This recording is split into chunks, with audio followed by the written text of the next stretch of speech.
Żagħżugħ ta' 26 sena li jismu ma jistax jixxandar fuq ordni tal-qorti inħeles mill-qorti tal-appell wara li kien instab ħati li abuża sesswalment minn tifla ta' 8 snin. Fuq dan il-każ huwa kien weħel 3 snin ħabs.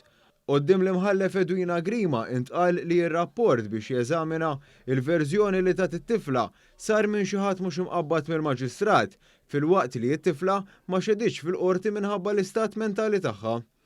Edukatriċi diskrivit ukoll li t-tifla bħala hyper u li kienet tagħti il-konfidenzi. Intqal ukoll li l-istqarrijiet li tal-imputat kellhom jitwarbu wara li ma natawx skont il-liġi. Fix-xhieda tagħhom il-ġenituri taż-żagħżugħ ċaħdu li f'darhom sal-abbuż aktar u aktar meta tqis li d-dar hija żgħira u li dak iż-żmien lanqas biss kien hemm bibien li jifirdu l-kmamar minn xulxin.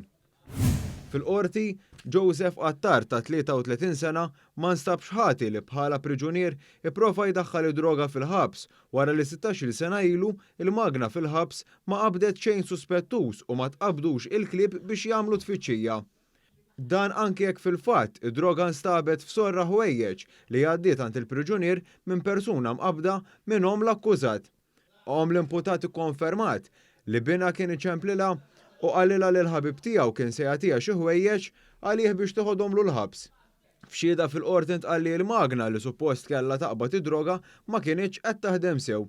Filwaqt li l-qorti ordnat il-qerda ta' droga, il-priġunier ma nstabx ħati li prova jdaħħal id-droga minħabba noqqas ta' provi.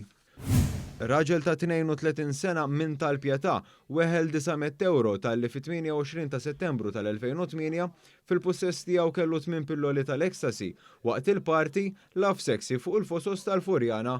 Jingħad li waqt il-parti Love Sexy il-pulizija ġie suspett fir-raġel arrestatu u sabet ma' 925 euro fi flus kontanti flimkien ma' messaġġi li jista' jkun li kienu marbuta ma' beħ ta' droga.